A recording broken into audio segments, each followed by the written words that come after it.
My name is Emma Vance. I'm 34, and for the last 9 years I've worked as a senior fraud investigator for one of the largest life insurance carriers in the Midwest. The kind of job where I've watched dozens of families quietly turn on each other over money. I was disowned at 27. The same year I closed on a $612,000 townhouse in Grandview Heights, paid for entirely with a signing bonus my own father once called blood money from strangers. Somewhere in the next few minutes you're going to watch me sit across a kitchen table from my uncle, slide a single manila folder toward him, and watch a grown man's hands start shaking before I say a single word. But we're not there yet. 6 years before that folder existed, my father looked me in the eye at my grandfather's kitchen table and said, "You were never really one of us, Emma. You just borrowed the name for a while." If you're watching this right now, drop a comment with your city and what time it is where you are. I read every single one. And if any part of this story sounds familiar, hit subscribe before we go any further, because you're going to want to see how this ends. Let me take you back to where it actually started. I grew up in Cedar Home, Ohio, a town of about 6,200 people 40 minutes outside Columbus, in a split-level house 2 streets over from my grandfather Walter's place. Walter Vance was 81 the year this story reaches its peak, but back when I was a kid he was the sharpest man in 3 counties, a retired machinist who'd built half his own furniture and kept every receipt he'd ever signed in labeled shoeboxes lining his garage shelves. I inherited that habit without ever meaning to. My father, Daniel, was Walter's oldest son. My uncle, Richard, was the youngest, and Richard's daughter, my cousin Brooke, was 2 years younger than me, and, from as early as I can remember, the favorite. Brooke got the good bedroom whenever we stayed over at Walter's for the holidays. Brooke's report cards went on the refrigerator, held up with the good magnets, the ones shaped like sunflowers. When I made valedictorian at Cedar Home High in May of 2010, my grandmother mentioned it once, in passing, sandwiched between 2 longer updates about Brooke's cheerleading squad making regionals. I didn't resent Brooke for any of it. She never once asked for the comparison. But I noticed it, the way you notice a draft in a house you've lived in your whole life and simply learned to sit away from the window. Walter's kitchen always smelled like coffee grounds and machine oil, even years after he retired, and there was a specific creak in the 3rd floorboard by the pantry that I could still find blindfolded. Every Sunday, from the time I was 7, he'd pull 2 mismatched mugs down from the cabinet, pour me half a cup with too much milk in it, and ask what I'd been building lately, because Walter always assumed a kid should be building something. My father built nothing. My father managed a regional auto parts distribution office in Newark, Ohio, and measured most things, including his daughter, against quarterly numbers. The break came on November 9, 2019, 3 days before my 28th birthday. Richard's hardware supply business, the one he'd run out of a warehouse on Route 42 for 11 years, was collapsing under a $180,000 debt owed to a distributor in Dayton. He needed a cosigner for an emergency refinance loan, and he wanted to use Grandpa Walter's fully paid-off house as collateral, with my signature backing the paperwork because, as my father put it over the phone at 9:40 that night, his voice tight and rehearsed sounding, "You make real money now, Emma. This is what family does for each other." I said no, not because I didn't love Richard, but because I had spent 6 years by then reading collateral paperwork professionally, and I could see exactly how that loan was structured. If the business failed, Walter's house went down with it, and nobody had explained that part to Walter in plain language. I offered to help Richard find a real business consultant. I offered to help Walter get independent legal advice before anyone signed anything. What I would not do was put my name on a document that risked my 78-year-old grandfather's home for a business already 3 payments behind on its existing debt. The call ended at 9:58 p.m., my father hanging up without saying goodbye. 9 days later, on November 18th, I drove to Walter's house expecting a normal Sunday dinner and instead found my entire extended family already seated around the table. My parents, Richard, his wife Carol, and Brooke. The porch light switched off, the good china laid out, which should have told me something the moment I pulled into the driveway. My father didn't raise his voice. He set his fork down slowly, looked at me across the table, and said, "You had one chance to prove you were actually part of this family. And you chose a bank's rulebook over your own blood. Walter didn't say a word. He looked down at his plate, at the pot roast going cold, and I remember the overhead light buzzing faintly, my mother's hands folded too tightly in her lap, the smell of rosemary and burnt garlic still hanging in the kitchen. Carol wouldn't look at me at all. Brooke, 26 at the time and clearly caught off guard by the ambush dinner herself, kept glancing between our father and me like she was watching a car accident happen in slow motion from the back seat. My mother finally spoke, quietly, asking if I'd at least think about it for Grandpa's sake, and something about hearing his name used as leverage was worse than anything my father had said. I didn't cry. I said, I love Grandpa too much to help anyone put his house at risk, picked up my coat off the back of the chair, and left. Nobody followed me to the car. I sat in the driveway for 11 minutes before I could make myself pull out. That was the last time I sat at that table for 4 years and 2 months. My mentor at the insurance company, a woman named Diane Ferris, who ran the fraud investigations unit and had personally recruited me straight out of Ohio State, became the person who actually showed up for me that winter. She invited me to her family's Thanksgiving that same November, no questions asked, an extra chair simply appearing at her table. She sat with me on the phone the night I found out, through a stray comment from Brooke, that my photos had quietly come down off my parents' hallway wall. Diane taught me something my own family never had managed to, that competence and love could exist in the same room without conditions stapled to them. She used to say fraud investigators make good judges of character precisely because we're trained to notice when the story and the paperwork don't match, and she meant it as a compliment about my work, but I've always suspected she meant it about my family too. Year 1, I got promoted to senior investigator. Year 2, I started keeping a binder. Copies of every text, every voicemail transcript I bothered to type out, every birthday card that came back to me stamped, returned to sender from an address I hadn't actually sent anything to.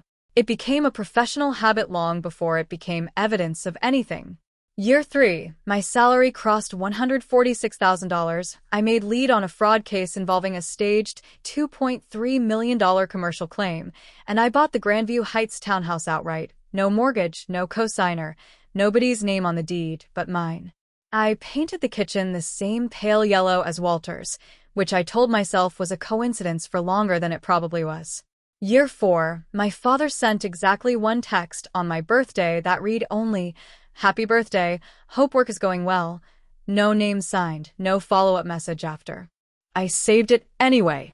I always save things. It's the only inheritance from that family I ever asked for.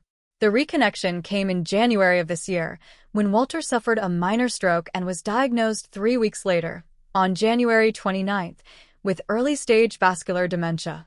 Suddenly my phone was ringing again. Carol first, then my mother, then Richard himself, all wanting to know, in careful, roundabout language, how insurance claims and power of attorney actually worked, all of it framed as concern for Walter's care. I drove up anyway. I brought groceries, the same brand of instant coffee he'd always kept in the cabinet above the stove, rotisserie chicken, the soft peppermints he liked. I sat with him for 4 hours that first Saturday, in the same kitchen with the same creaking floorboard, and something in me softened despite everything, because he was still Walter underneath it, still asking sharp questions about my work in the moments the dementia allowed him to, still assuming I must be building something. He didn't remember the dinner in 2019 at all. I never brought it up. Then, on March 3rd, Brooke accidentally left her phone unlocked on Walter's kitchen counter while she stepped into the bathroom, and a family group chat notification lit up the screen right in front of me. I wasn't trying to look, but I saw enough. Richard's message, timestamped 11:14 a.m., read, "Once the policy change goes through, we split what's left after the house sells. Emma doesn't need to know the details." I photographed it before the screen dimmed again. I didn't confront anyone that afternoon. Instead, that Monday, I called an elder law attorney named Priya Anand and asked her, hypothetically, what happens when a life insurance beneficiary change gets filed for someone recently diagnosed with cognitive impairment. She told me exactly what 9 years in this industry had already trained me to suspect. Carriers run automatic pattern detection on any beneficiary change filed within 90 days of a documented cognitive diagnosis, especially when it's submitted online rather than in person, and especially when the filer holds power of attorney. Priya met me on a Tuesday afternoon in her office above a bakery in Bexley. The smell of cinnamon rolls drifting up through the floor vents the entire time she laid out, in plain terms, what constituted undue influence versus legitimate estate planning, and what documentation I'd need if this ever went further than a family disagreement.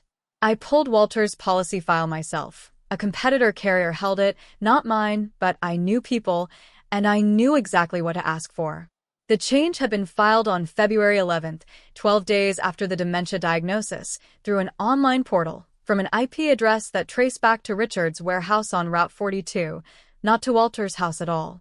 The new sole beneficiary, replacing an even three-way split between Daniel, Richard, and a $40,000 gift earmarked for Brooke's remaining student loans that Walter had arranged back in 2016, was Richard alone for the entire $925,000 payout. The confrontation happened on March 22nd at 7:22 in the evening at Walter's kitchen table. The same overhead light, the same faint smell of coffee grounds baked permanently into the wood. Walter was asleep in the next room by then, an aide named Louise sitting with him, so it was just Richard and me and a pot of decaf neither of us touched. Richard was already talking fast before I'd even sat down, explaining how he was just handling things since nobody else would step up. I set one folder on the table and slid it across, the same way I do at work. No raised voice, no accusation, just 3 printed pages laid out in order. The filing date, the IP address log, a side-by-side signature comparison, because Walter's signature from February 11th didn't match 4 other documents signed that same month, a tremor pattern consistent with someone signing on his behalf rather than Walter signing it himself. I said, "Underwriting doesn't care about family loyalty, Richard. It cares about patterns. And this is exactly the pattern they're trained to catch every single time." That was the only sentence I raised my voice for the entire evening. Richard's hands were shaking before he'd even picked the folder up off the table. For one moment, just one, the defensiveness cracked open, and he said, quietly, almost to himself, "I was going to lose the warehouse, Emma." I didn't know what else to do. It was the first honest sentence he'd said to me in 4 years. Then, almost as fast as it came, it was gone again, replaced by, "You don't understand what it's like to actually struggle," even though I'd spent 4 years struggling entirely alone with nobody's help but Diane's. If this is hitting close to home for anyone watching, drop a comment, because it helps more than you'd think to know we're not the only ones who've sat at that particular table. I didn't need to do anything else that night. The following week, the competitor carrier's own fraud unit flagged the filing independently, the exact pattern detection system Priya had described, catching it before I'd ever filed a formal complaint myself. Richard is now under formal review for insurance fraud and elder financial exploitation, consequences that came from his own filing, not from anything I did to him. Walter's original 2016 policy terms were reinstated while the review continues. Brooke called me on April 2nd, crying, apologizing for things that were never actually her fault, and asked if the two of us could start over as cousins, just us, no conditions attached to it. I said yes. That door stayed open, even while every other one in that family closed. If there's one thing I've learned sitting on both sides of that table, the family dinner table and the fraud investigation table, it's this: love that only shows up the moment it needs your signature was never love to begin with. It was leverage wearing a family photo as a disguise.